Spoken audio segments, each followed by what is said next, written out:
Tuition మరియు స్కాలర్షిప్తో చదవాలనుకుంటున్నారా? అయితే విదేశ్ కన్సల్ట్ని సంప్రదించండి. హాయ్ అండి, అందరికి నమస్తే. నేను మీ నిర్మల. ఈరోజు గద్వాల్ జిల్లా నుండి గజ్జల్ల కృష్ణన్న మన స్టూడియోకి వచ్చి ఉన్నారు. అన్న నమస్తే. నమస్తే అన్న బాగున్నారా? బాగున్నామా అన్న ఒక మంచి పాట స్టార్ట్ చేద్దాం.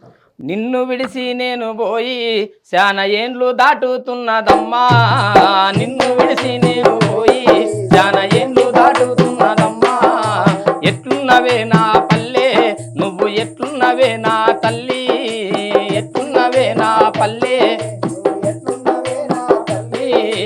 మూల సుక్క పొడవంగానే బాల సంతుల గంట నిదుర లేపేది, మస్క సీకటిలోన మా పల్లె లేసేది, పచ్చని చెట్ల పక్షులు కిలకూల కోళ్ళ గూటిలో కోడి పుంజుల కూత, అమ్మల కాలంతా అలుకు కూతల వెంట, అమ్మల కాలంతా అలుపు కూతల ఎంట, అమ్మల కాలంతా అలుపు కూతల వెంట, ఎట్లున్నవే నా పల్లె నువ్వు ఎట్లున్నవే నా తల్లి, ఎట్లున్నవే నా పల్లె నువ్వు ఎట్లున్నవే నా తల్లి, బడికి పోనాని మారాము చేస్తే బరిగెలిరిగే తట్టు అవ్వ కొట్టేది, ఎంత కొట్టినా ఆయన కాపోతే దూలానికి కో దండమేసేది, భూమక్క రామక్క కట్లు విప్పేది, ఆఖరికి బడి తొవ్వబట్టేది, ఆఖరికి బడి ఆఖరికి బడి తొవ్వబట్టేది, ఎట్లున్నవే నా పల్లె నువ్వు ఎట్లున్నవే నా తల్లి, ఎట్లున్నవే నా పల్లె నువ్వు ఎట్లున్నవే నా తల్లి.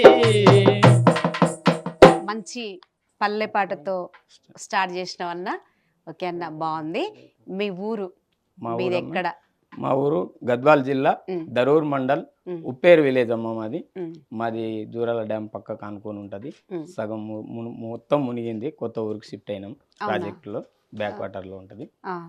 నేను ప్రస్తుతానికి వ్యవసాయం చేస్తూ అరుణోదయ సాంస్కృతిక సమైక్యల రాష్ట్ర కమిటీ సభ్యునిగా పనిచేస్తూ ఉమ్మడి జిల్లా పాలమూరు కమిటీకి కార్యదర్శిగా పనిచేస్తున్నాము ప్రస్తుతానికి. మరి పాటలు ఎట్లా పాడాలనుకున్నావు? ఏ పాటతో ఫస్ట్ పరిచయమైనవు? అయితే మేము 1996 అనుకుంటామా, ఆ ప్రాంతంలో మాదిగ దండోర ఉద్యమము మా గ్రామానికి ఇచ్చేసింది. అప్పట్లో నేను చదువుకునేటప్పుడులో నాకు అంటే పాట అంటే చాలా ఇష్టం. అందులో గదరన్న పాటలే ఎక్కువైనటువంటి. గదరన్ననే మాకు ఆయన పాటలేని అప్పట్లో మన టేప్ రికార్డులలో, మా ఇంట్లో టేప్ రికార్డు ఉండేది, మా అన్న తెచ్చి వినిపించేది. అయితే అప్పుడు అయ్యా చేసిన పూకిందికో దొరల్లా జీతగాడ, అయ్యా చేసిన పూకిందికో లా జీతగాడ, 6 ఏండ్లకి జీతముంటివా దొరల్లా జీతగాడ, 6 ఏండ్లకి జీతం జీతగాడ, ఆడుకునే ప్రాయమందునే దొరల్లా జీతగాడ, జీతగాడ ఏడ్చుకుంట ఎడ్లగాస్తివో దొరల్లా జీతగాడ, ఏడ్చుకుంట గాడ దొరల్లా, గాడ దొరల్లా, గాడ దొరల్లా. ఈ పాట మొట్టమొదటిసారి మా ఊర్లో ఆ ప్రోగ్రాం వచ్చినప్పుడు స్టేజ్ మీద ఎక్కి మేము పాట పాడేది. అది అనుభవించారా అప్పుడు? అంటే మా నాన్న కూలి పని చేసేటోడు, మాకు ఎడ్లు ఉండేది. మా నాన్న కొద్దిగా బాడిగా అప్పట్లో 20 రూపాయలు ఇచ్చేది ఒక రోజు గడెం కొడితే. అంటే మేము గడెం అంటాం, ఆ గడెం కొడితే 20 రూపాయలు ఇచ్చేది. మా నాన్న పూట గడవడానికి. గడెం అంటే ఏంటి? ఎద్దుల గడెం. ఎద్దుల అంటే వ్యవసాయం దున్నదానికి, ఎద్దులు వ్యవసాయం చేస్తున్నామా, నాగలు కట్టుకొని గడెం అంటాం మేము. అవునా? అంటే ఒక్కొక్క ప్రాంతానికి ఒక్కొక్క భాష ఉంటుంది. గడెం అంటాం. అప్పట్లో మేము గడెం కొట్టేటోని 6 ఏళ్ళప్పుడు. మా నాన్న ఫస్ట్ టైం నాకు బాధ అనిపిస్తుంది ఈ మాట చెప్తే. చెప్పండి అన్న. ఆ గడెం కొట్టేటప్పుడు మా నాన్న ఈ కాలికి చెప్పు తాడుకి ఇరుకుబడి ఇట్లా కింద పడిపోయిండు. నేను అక్కడనే సర్ది తీసుకొని పోతుండే ఎండాకాలము, అంటే దుమ్ముగుంటకెళ్ళి వస్తుంటే మాకెళ్ళి ఎండాకాలంలో. ఆ సర్ది తీసుకోవడానికి మా నాన్నకి తీసుకొచ్చి తినడానికి పోయినప్పుడు మా నాన్న కింద పడతాడు. నా అప్పుడు 6వ తరగతి చదువుతుందమ్మా. ఆ కింద పడినప్పుడు అప్పుడు తీసుకున్న గడెం. నాకు ఇంకా గడెం అప్పటి వరకు తెలియదు. మా నాన్న కింద పడినప్పుడే ఆయన కొట్టలేడని పక్కల రైతు తిడతాడని చెప్పి వచ్చినట్లు గడెం బాయని అంటే నేను అప్పుడు గడెం తీసుకున్న 6వ తరగతి చదివేటప్పుడు. అప్పటి నుండి ఇప్పటికీ గడెం అంటే నాకు చాలా ఇష్టం. గడెం కొడుతూనే బతుకుతున్నాం ఇప్పటికి కూడా. అప్పట్లో ఈ పాట గదరన్న పాట టేప్ రికార్డ్ ద్వారా మాకు బాగా అదే ఈ పాట మీరు నేర్చుకోవాలనిపించింది. ఎప్పటి పాట మీరు అంటే అప్పటిప్పుడు పాట గుర్తు చేసుకుని పాడుతున్నారంటే మీరు అది అనుభవించారా అనేది నాకు డౌట్ వచ్చి అడిగిన అన్న. ఓకే అమ్మా. అయితే మీరు చాలా చిన్నప్పటి నుంచే వ్యవసాయం బడి బంద్ చేసి నాగలు పట్టిరు. ఆ, బడితో పాటు నాగలు బట్టి దున్నాం. చదువుకున్నారా? ఏం చదివారు? 10th pass అయినామ్మా. చదువుతూనే వ్యవసాయం నాగలు చేస్తున్నాం. పట్టినావు, వ్యవసాయం చేస్తున్నాం. వ్యవసాయం చేసినావు. రోజంతా ఉదయం 4 గంటలకు లేపెట్టాడు మా నాన్న.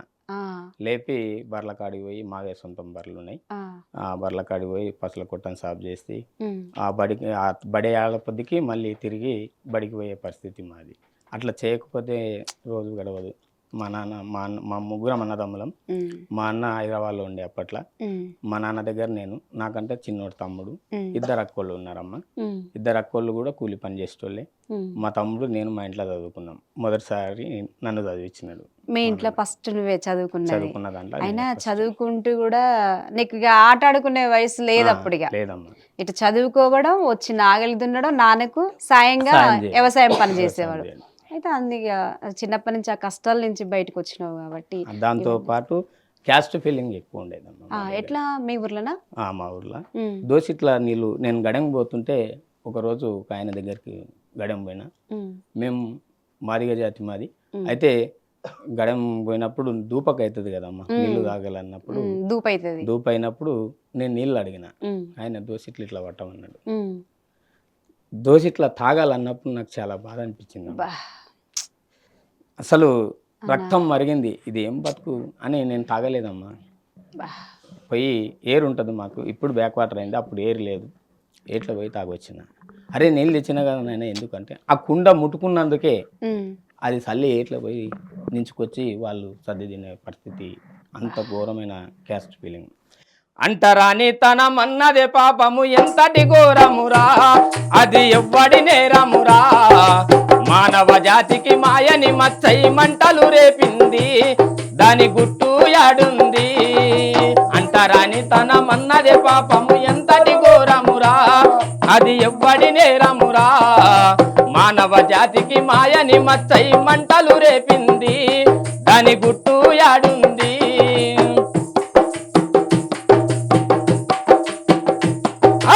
ఇత్తనము దినం వచ్చే తెత్తాము ఎత్తునని చింతలేసుకుంటా సంతాకి పోతుంది, తలపోటు వచ్చనని చాబొట్టుకెళ్ళి తేరపారా చూసి తెల్లగా లేడాని, ఓటలోడు నాకు లోటాల నీళ్ళిచ్చే, ఓటలోడు నాకు లోటాల నీళ్ళిచ్చే,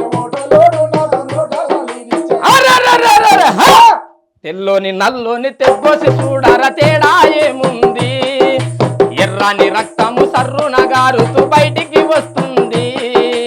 అంటరాని తనమన్నది పాపము ఎంతటి ఘోరమురా, అది ఎవ్వడి నేరమురా, మానవ జాతికి మాయని మచ్చై మంటలు రేపింది, దాని గుట్టు యాడుంది. నిజంగా కూడా అన్న రక్తం మరుగుతుంది నువ్వు పాట పాడుతుంటే. అంటే ఎంత దోసిట్ల నీళ్ళు, లోటల నీళ్ళు ఇవ్వడం. చిన్న రాయి మీద కూర్చుంటే కూడా నువ్వు మాది కూడా నీకు కూర్చున్నారాదని చెప్పి ఎన్నో సందర్భంలో అవమానం చేసిండ్రు. ఈరోజు నేను పోతే ఇండ్ల దగ్గర రండి బావా, రండి అన్న కూర్చొని కూర్చేసే స్థాయికి నాన్న అదే అనుకున్నమ్మా. మా నాన్న టొల్లులు పడేటోడు కాదు. క్యాస్ట్ ఫీలింగ్కి 1995 నుండి 96 ఆ ప్రాంతం నుండి కూడా పోరాటం చేసిన. మా ఊర్లో 2 క్లాస్ సిస్టమ్ ఉండేది. హోటల్ల జంగం అంపాయి అని హోటల్ ఉండే మా ఊర్లో. ఆయన హోటల్లో చా తాగలం అనుకుంటే మాకు సపరేట్ 2 చా గ్లాసులు కింద పెట్టేటోళ్ళు. అది మీరు ఎవరు వచ్చినా వాళ్ళు అందులోనే పోషించేటోళ్ళు, అందులోనే తాగాలని. చాయ్ కూడా తాగినండి కదమ్మా హోటల్లో, ఇప్పుడు కూడా పుడతలేను. అప్పటి నుంచి గుర్తు పెట్టుకుని పోవట్లేరు అసలు. నేను అప్పుడు మా ఊరు నుండి గద్వాలకి ఎడ్ల బండి మీద సరుకులు తీసేటోళ్ళం పంటలు పండితే. ఈ హోటల్లో టిఫిన్ చేసి నాస్టా చేసి లేదా చాయ్ తాగి గద్వాలకు బండి తీసుకొని వచ్చే పరిస్థితి. అప్పుడు బండి గద్వాలకు తెచ్చేటప్పుడు ఎన్నోసార్లు మేము కూడా తీసుకొచ్చినాం. ఆ హోటల్లో టిఫిన్ చేయకపోతే ఇంక మధ్యలో ఎక్కడ దొరకదు. మినిమం 2 గంటలు 3 గంటలు పట్టేది మా ఊరికి ఎడ్ల బండి మీద సరుకులు తీసుకురానిక. ఈ హోటల్లో తింటేనే కొద్దిగా పుష్టిగా ఉంటాం, పని చేయగలుగుతాం, ఏదైనా సంచిపోయినా కూడా బండికి ఎత్తేస్తాం అనే పరిస్థితుల ఆడ కంపల్సరీ తినాల్సిన పరిస్థితి వచ్చేది. అప్పటి కూడా నేను ఆ హోటల్లో నీళ్ళు తాగేది కాదు, చాయ్ తాగేది లేదు. టిఫిన్ ఆకలికి చేసేది. ఓర్చుకొనైనా కూడా తినకుండా వెళ్ళేది. లేదు. అంటే అప్పటికి ఇప్పటికి క్యాస్ట్ ఫీలింగ్ నీకేమైనా మార్పు అనిపించిందా? మస్తు మారింది. ఎట్లా?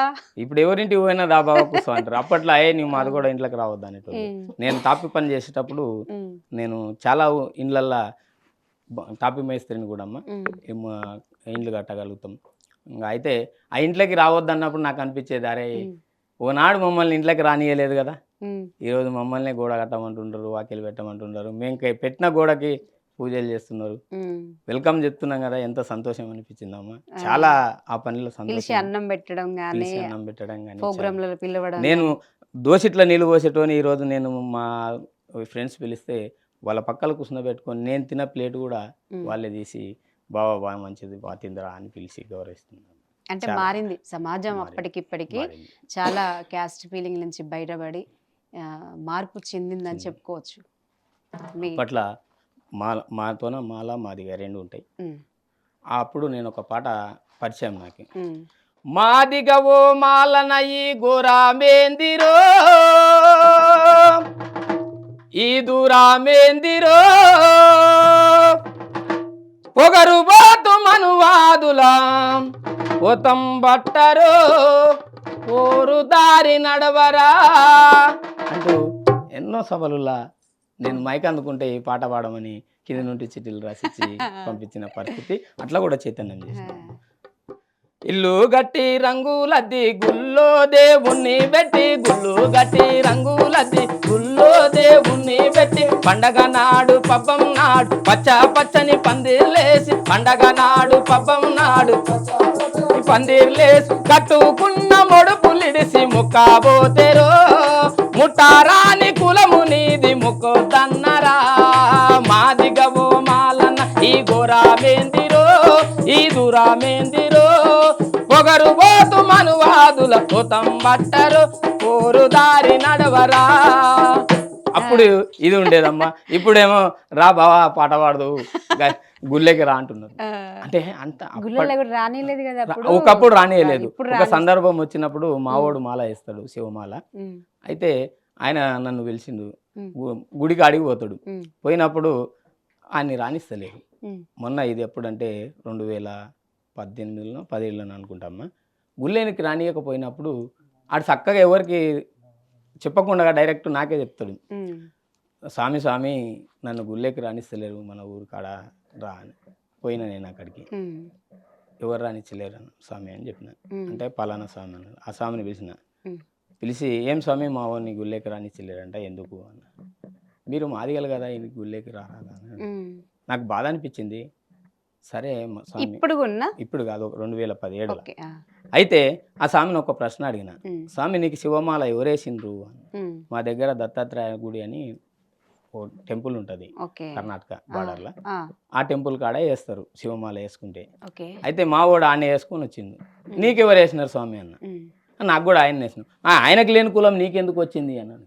సూపర్, మంచి క్వశ్చన్. మంచిగా అడిగారు. ఆయనకు లేదు, ఇప్పుడు నీకేసింది ఆయన్నే మాల, అవును. ఈయనకేసింది ఆయన్నే కదా. ఉమ్, ఆ వేసిన ఆయనకి లేని కులం నీకెందుకు వచ్చిందిరా బాబు, ఈ గుడి ఏమన్నా నీవు కట్టినావా అని అడిగినమ్మా.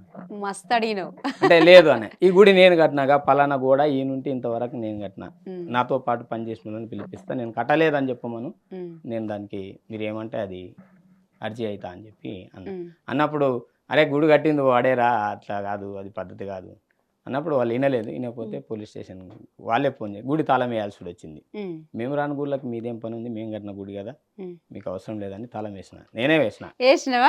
అంటే మనం ఉద్యమం కదా, ఆ, ఎందుకు నాదాని ఎందుకని ఆ గుడి తాళం వేయడం వల్ల వాళ్ళు ఎస్ఐకి ఫోన్ చేసి చెప్పిండు. ఎస్ఐ ఇమ్మీడియట్లో వచ్చేసిండు. ఉమ్, ఎస్ఐని ఒక క్వశ్చన్ అడిగిన, ఏందయ్యా ఇట్లా గుడి తాళం వేయడం చట్టపరమైన తప్పు కదా, ఉమ్, నీకు ఏదైనా ఉంటే పోలీస్ స్టేషన్కి వచ్చి ఫిర్యాదు ఇవ్వచ్చు కదా అన్నాను. ఉమ్, మమ్మల్ని గుళ్ళేకి రానిచ్చలేరు సార్, ఫస్ట్ దాని సంగతి ఏంది, తర్వాత ఈ తాళం వేసిడా వేయడం ఆ తర్వాత విషయం అది చెప్పండి అని అడిగిన. ఉమ్, అరే గుళ్ళేకి రానియడం ఏంది కంప్యూటర్ కాలంలో, ఉమ్, ఇంకా క్యాస్ట్ ఫీలింగ్ ఏంది అని చెప్పి ఆయన కొద్దిగా సీరియస్ కావడం వల్ల ఇలా అప్పుడు దిగొచ్చి బాబా ఏదో ఒక పొరపాటు జరిగింది, ఉమ్.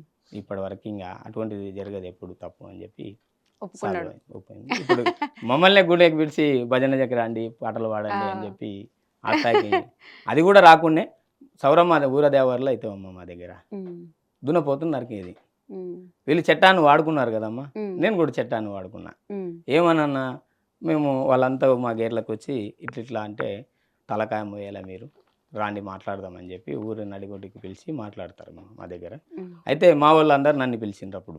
అంటే వాళ్ళు ఏమన్నారంటే, మీరు ఆ గుళ్ళకి రావద్దని అన్నారు కదా మమ్మల్ని, ఈ గుడి కాడికి కూడా మేము ఎందుకు రావాలి, ఊరదేవాళ్ళు అందరు సంతోషంతోనే చేస్తాం కదా, మరి మంచి కోసం చేసి మోస్తే అయిపోతుంది కదా, మీ డబ్బులు ఎందుకు, మాకు ఈ కులం వివక్షత ఎందుకు, అందరం సమానమే కదా ఇప్పుడు ఉన్న పరిస్థితుల్లో, అట్లా ఎందుకు మార్పు చెందాలి కదా, అసలు దున్నపోతుని నరకడమే చట్టానికి విరుద్ధం, అది మంచిది కాదు కదా అని చెప్పి అంటే మా వాళ్ళంతా వాళ్ళు ఊరు మొత్తం వన్ సైడ్ అయినరమ్మా. లాస్ట్కి నేను పోలీసులను పెట్టి అక్కడ పోతున్న నరకరాదని ఆపినందుకు ఊరు మొత్తం 3 సంవత్సరాలు నా దగ్గర మాట్లాడలేరు. అంటే మార్పు చెందాలని. అవును, మేమేమన్నా న్యాయం సైడ్ ఉండాలనేది నా వాదన. వాళ్ళేమో అదే నిజం తరతరాల నుండి వస్తుంది కదా అని, అది తరతరాల నుండి దోషిట్ల నీళ్ళే తాగినాం కదరా భయ్, ఈ అంటారు ఈ పని చేసేదానికి ఎదుకుర తినేటోళ్ళు మాది వాళ్ళు అని చెప్పి మాకు దోషిట్ల నీళ్ళు పోస్తున్నారు కదా. సమాజంలో ఎదుకుర తినేటోళ్ళకి ఎవరికి క్యాస్ట్ ఫీలింగ్ లేదు, ముస్లింలు తింటున్నారు కామన్గా, వాళ్ళని వచ్చి మంచం వేసి కూర్చుని పెడుతున్నారు. మన ఊర్లోనే చాలా మంది ముస్లింలు తింటారు, వాళ్ళకి రోజు గడవదు మాంసం తినకపోతే, మరి మాకెందుకు అట్లా వీళ్ళకి ఎందుకు ఇట్లా అని చెప్పి క్వశ్చన్ వేస్తే 3 సంవత్సరాలు ఎవ్వరు నా దగ్గర మాట్లాడలేదు. అయినా ఇప్పుడు మాట్లాడతారా? అది నరకడం ఆఫ్ చేసిరా? లేదు, అంటే అప్పుడప్పుడు ఇంకా ఊరంతా కలిసి ఏది వద్దు మనం అంతా మంచిగా ఉండాలి అని చెప్పి మార్పు వాళ్ళ లోపల మారినప్పుడు నేను కూడా సరే మీరు ఎట్లా అంటే అట్లా రా బాయ్, మీరు పండగ నేనేం అడవచ్చి దున్నపోతుని మోసుకొని తిరిగేదేం లేదు, మీ ఇష్టం మీ సంతోషంతో నేనేం కాదనను, మంచిగా ఉండాలి అందరం అని చెప్పి ఓపెన్గా అట్లా అయిపోయింది. ఒక మంచి పాట నాకు పైలం పాట చాలా తెలంగాణ ఉద్యమంలో మంచి పేరు తెచ్చింది మా ఏరియాలో. మా అమ్మ ఈ పాట పాడినప్పుడు ఏడ్చింది. అంటే మన జీవితం ఈ పైలం పాటలో ఉంటుంది. మా అన్న వలస వచ్చి హైదరాబాద్కి వచ్చి బతకడానికి వచ్చింటాడు, మా అమ్మ మేకలు కాసేది, మా నాన్న బర్రెలు కాసేది, మా అక్కలు ఇద్దరు కూలి చేసి మమ్మల్ని సాదేది. ఉండు పైలంగుండు అమ్మ మాయమ్మ, ఇల్లు పైలం చూడే తల్లి మాయమ్మ, ఉండు పైలంగుండు అమ్మ మాయమ్మ, ఇల్లు పైలం చూడే తల్లి మాయమ్మ, చేత గోరా మాయ బతుకు బారా మాయ, చేసేదేమీ లేక సంచారం పోతున్నా, బతుకు తెరువు కని అమ్మ మాయమ్మ, బొంబాయి పోతున్న తల్లి మాయమ్మ, బతుకు తెరువు కని అమ్మ మాయమ్మ, బొంబాయి పోతున్న అమ్మ మాయమ్మ, బతుకు తెరువు కని అమ్మ మాయమ్మ, బొంబాయి పోతున్న బిడ్డ మాయమ్మ, బతుకు తెరువు కని అమ్మ మాయమ్మ, బొంబాయి పోతున్న తల్లి మాయమ్మ, చేతగాని దాన్ని కొడుక మల్లయ్య, ముసలి పనము నాది బిడ్డ మల్లయ్య, చేతగాని దాన్ని కొడుక మల్లయ్య, ముసలి మల్లయ్య, అవ్వుంటే పువ్వేది ఊరుంటే పేరేది, పని తెలుసుకున్నా తొవ్వ చూసుకున్నా, జొన్న రొట్టెల సద్ది మూట కట్టుకున్నా, బతుకు తెరువు కని అమ్మ మాయమ్మ, బొంబాయి పోతున్న తల్లి మాయమ్మ, బతుకు తెరువు కని అమ్మ మాయమ్మ, బొంబాయి పోతున్న తల్లి మాయమ్మ, మేకల మందమి ఉన్న దుడిసి పెట్టి కరెంటు మోటారు కంచలంచలు గట్టి పాటి గడ్డ మీద పైలంగా బోరేసి, నన్నిడిసిపోవద్దు కొడుక మల్లయ్య, ఊరిడిసిపోవద్దు బిడ్డ మల్లయ్య, నన్నిడిసిపోవద్దు కొడుక మల్లయ్య, ఊరిడిసిపోవద్దు బిడ్డ మల్లయ్య, నన్నిడిసిపోవద్దు కొడుక మల్లయ్య, ఊరిడిసిపోవద్దు బిడ్డ మల్లయ్య. నిజంగా కూడా ఈ పాట అప్పుడు బాగా ఎక్కడ విందామన్నా ఊర్లలో ఇదే పాట వినపడేది. ఈ పాట మా గురువు గారు డ్యామ్ వెంకటన్నని ఆయన, నేను ఆ దొరల జీతగాడ పాట పాడిన తర్వాత, నువ్వు ఇక్కడ ఉంటే కష్టం రా బాబు, నువ్వు నాయనకరా అని చెప్పి ఆయన టీంలో నన్ను తీసుకొని పాట ఎట్లా పాడాలా, అసలు డ్యాన్స్ ఎట్లా చేయాలా, కోరస్ ఎట్లా చేయాలా, ఇట్లా కాదు కదా దీని పద్ధతి వేరే, ఇంకా ట్రైనింగ్ ఇచ్చారు మా ఇంటరా అని చెప్పి నన్ను ఇంకా 10th 9th చదివేటప్పుడే వాళ్ళ ఎమ్మడ తిరగాల పరిస్థితి వచ్చింది. ఇంకోటి ఇక్కడున్న గ్రామంలో ఉన్న అంటరానితనాన్ని రూపుమార్పాల అనే ఒక ఆలోచనతోనే నేను వాళ్ళ టీంలో తిరగడం జరిగింది. అక్కడి నుండి దోసిట్ల నీళ్ళు తాగేటి నుండి ఈరోజు కుర్చేసుకుని దర్జాగా నడి ఊర్లో కూర్చునే పరిస్థితికి తీసుకొచ్చిందంటే ఒక పాట వల్లనే సాధ్యమైంది. ఈ పాట లేకపోతే నేను ఎక్కడ, ఇప్పటికి కూడా బర్ల పెండ ఈ గడం కొట్టేది ఇవన్నీ చేస్తున్నాం కానీ, అయినా అప్పుడున్న పరిస్థితులు వేరు, ఇప్పుడున్న పరిస్థితులు వేరు. ఇప్పటికప్పటికి చాలా మార్పు చెందింది.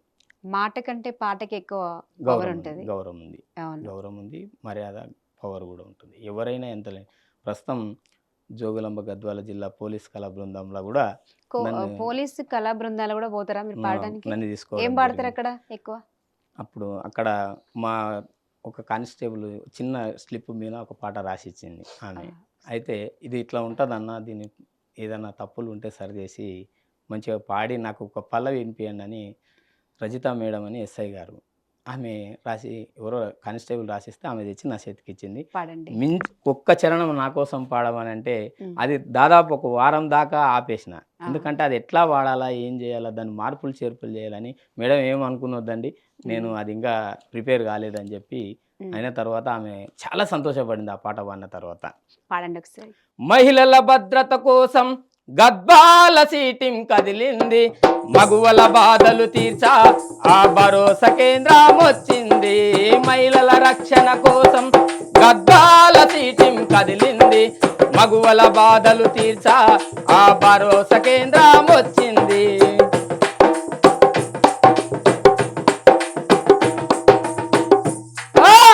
ఆకతాయిల ఆగడాలకు అడ్డుకట్టనే వేసింది, అడ్డుకట్టనే వేసింది. కోతి మూకల చేతల నాప మట్టిలోన కలిపేసింది. మహిళల రక్షణ కోసం గద్వాల సీటిం కదిలింది, మగువల బాధలు తీర్చా ఆ భరోసా కేంద్రం వచ్చింది.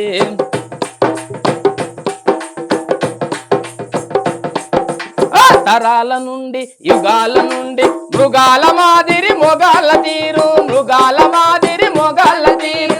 అడుగు అడుగున ఆడపిల్లపై అత్యాచారం చేస్తూ ఉన్నారు, అత్యాచారం చేస్తూ ఉన్నారు. అందుకే సీటీం వచ్చింది, గుండెల ధైర్యం నింపింది. మహిళల రక్షణ కోసం గద్వాల సీటిం కదిలింది, మగువల బాధలు తీర్చా ఆ భరోసా కేంద్రం వచ్చింది. నిజంగా కూడా మస్తు హ్యాపీ ఫీల్ అయినా. హ్యాపీ అసలు మేడం వచ్చి చాలా సంతోషం. నేను రాసిన పాట ఇంత గొప్పగా పాడి వినిపించినవని. అసలు అందులో గద్వాల అనే మెన్షన్ చేయలేదమ్మ వాళ్ళు. నేనే ఈ గద్వాల పెడితే మంచిగా ఉంటది, మన జిల్లాకు మంచి పేరు వస్తుంది, ఏదైనా పాడినా కూడా అరే గద్వాల ఇంత ఉందా అనే పేరు వస్తుందని ఈ గద్వాలని మెన్షన్ చేయాల్సి. బాగా రాశారా మేడం? కూడా బాగా రాశారు పాట. మీరు తర్వాత ఎలిమెంట్ లేకుండా చాలా మంది ప్రాణాలు పోగొట్టుకుంటున్నారు మందు తాగి. నాకు అనిపించింది, మేడం వచ్చి ఆమె ఇన్ఛార్జ్ మాకు, ఈ తాగి డ్రైవింగ్ చేసేటోళ్ళ పైన ఒక పాట మంచిగా ఏదైనా ఉంటే పాడని అని అడిగాను. అడిగినప్పుడు ప్రాణం కంటే విలువైనది ఏది లేదన్నా, పరిశాను ఉంటే డ్రైవింగ్ అస్సలు చేయబో కన్నా, పరిశాను ఉంటే డ్రైవింగ్ అస్సలు చేయబో కన్నా. అన్నా ఓ డ్రైవర్ అన్నా ఆలోచించన్నా, అవనిలో నా నిన్ను మించినదేది లేదన్నా. ప్రాణం కంటే విలువైనది ఏది లేదన్నా, పరిశాను ఉంటే డ్రైవింగ్ అస్సలు చేయబో కన్నా, పరిశాను ఉంటే డ్రైవింగ్ అస్సలు చేయబో కన్నా.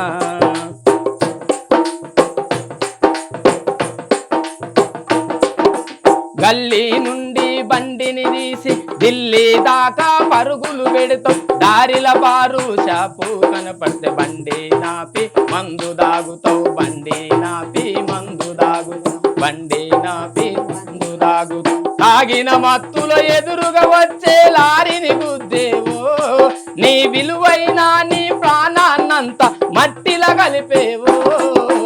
ప్రాణం కంటే విలువైనది ఏది లేదన్నా, పరిశాను ఉంటే డ్రైవింగ్ అస్సలు చేయబో కన్నా, పరిశాను ఉంటే డ్రైవింగ్ అస్సలు చేయబో కన్నా. నేను టెన్షన్లో ఉన్నప్పుడు, బాధలో ఉన్నప్పుడు, డ్రైవింగ్ చేయలేనప్పుడు మాత్రం చేయొద్దు, మంచిగా ఉంటే చేయండి, అనవసరంగా యాక్సిడెంట్లు అవుతాయి అనేది మంచి మెసేజ్ సాంగ్. మంచి అసలు ఈ మాట అన్నప్పుడు నాకు చాలా సంతోషం అయింది. అరే తాగినప్పుడు తాగితేనే కదా డబల్ అయ్యేది మనిషి, ఏం కనపడకపోవడం, బండి గుద్దుకొని నిండు ప్రాణాలు పోగొట్టు. ఇంకోటి అమ్మ చెల్లి మనల్ని నమ్ముకున్న కుటుంబం ఉంటుంది, ఆ కుటుంబం మనం వస్తారని ఎదురు చూస్తుంది, చివరికి నీవు రాకపోతే ఎంత దుఃఖపడుతుంది అని చెప్పి చాలా అసలు బాధల నుండి ఈ పాట రాయాల్సి వచ్చింది. నేనే సొంతంగా రాసిన ఈ పాట. రాస్తారా మీరు? రాస్తాను. ఓకే. ఏమైనా రికార్డింగ్లు ఉన్నాయా మీరు పాడిన పాటలు? లేదమ్మా, రికార్డ్ ఎక్కడ లేదు. నేను అనేక ప్రోగ్రాలు చేసినా కానీ రికార్డ్ లేదు. ఎక్కువ అంబేద్కర్ ప్రోగ్రాలు కూడా వస్తాయి. బుద్ధం శరణం పాటతో స్టార్ట్ చేస్తాం. ఏది పాడండి ఒకసారి. బుద్ధం శరణం గచ్ఛామి సంగం శరణం గచ్ఛామి ధర్మం శరణం గచ్ఛామి గచ్ఛామి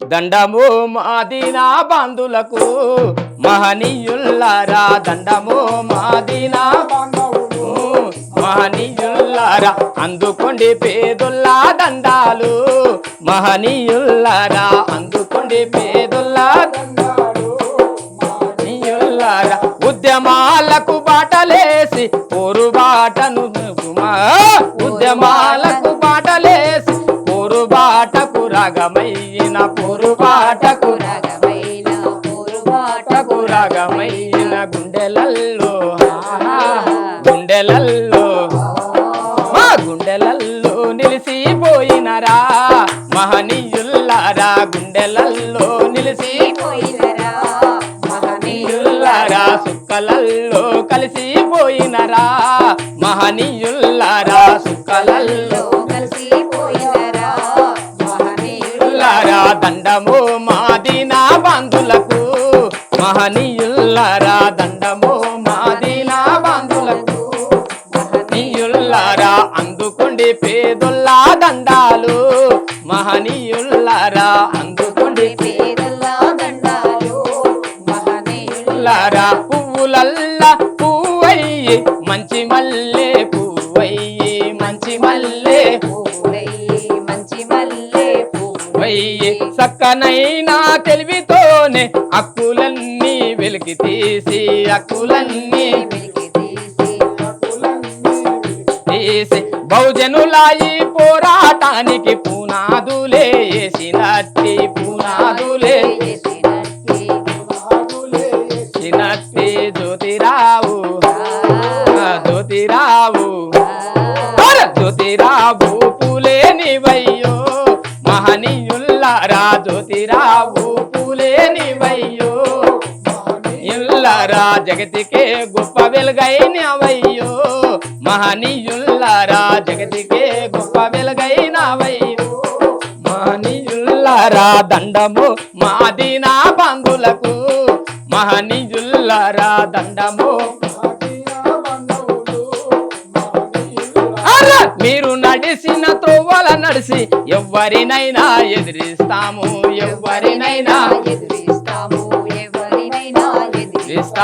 మీరిచ్చిన సందేశాన్ని అందరికీ అందిస్తాము అందరికీ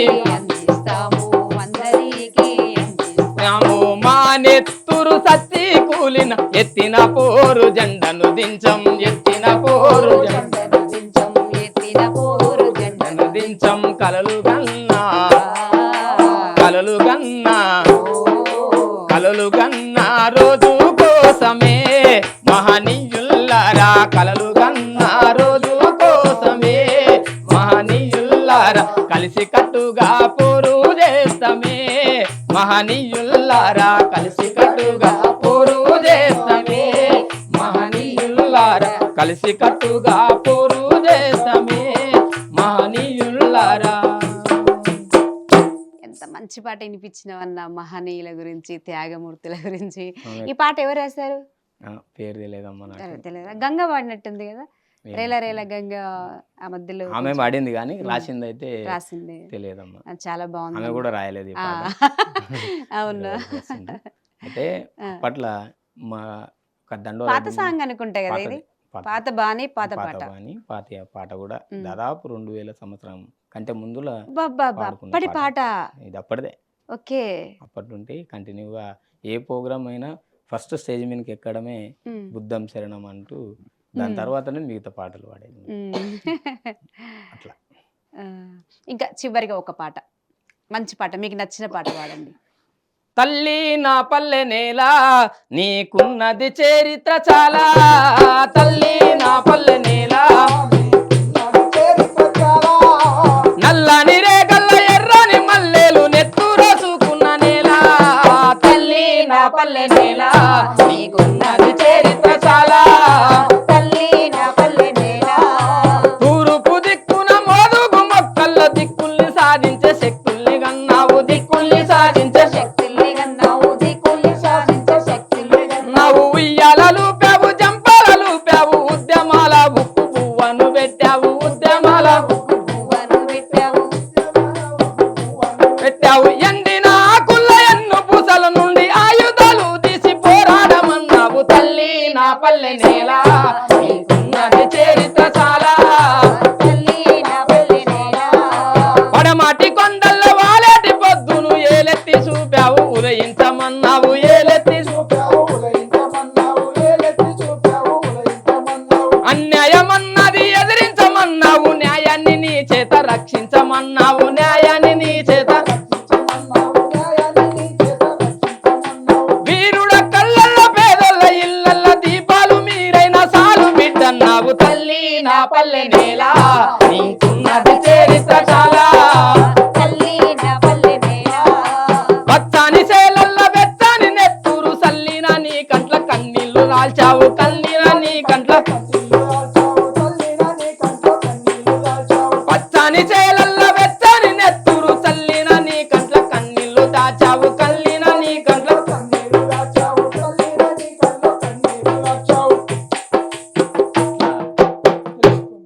నిజంగా ఈ పాట ఆ మధ్యలో బాగా వైరల్ అయింది. మిట్టపల్లి సురేందర్ గారు రాసినట్టుంది కదా ఈ పాట. బాగా రాశారు, ఆయన కూడా మంచి బాగా రాశారు. బాగా ఒక 10 మందితో పాడిపించినట్టుంది ఆ మధ్య కాలంలో. చాలా వైరల్ కూడా అయింది. చాలా మంచి పాట వినిపించారన్న మాకు.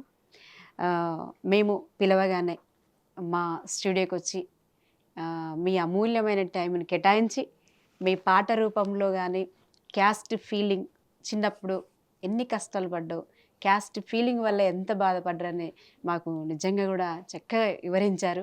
క్యాస్ట్ ఫీలింగ్ గురించి కూడా మీరు మా స్టూడియోకి వచ్చినందుకు మీకు ధన్యవాదాలు తెలియజేస్తూ మరొకసారి లాల్సలని చెప్తూ, ఇది కృష్ణన్న మాట ముచ్చట కార్యక్రమం.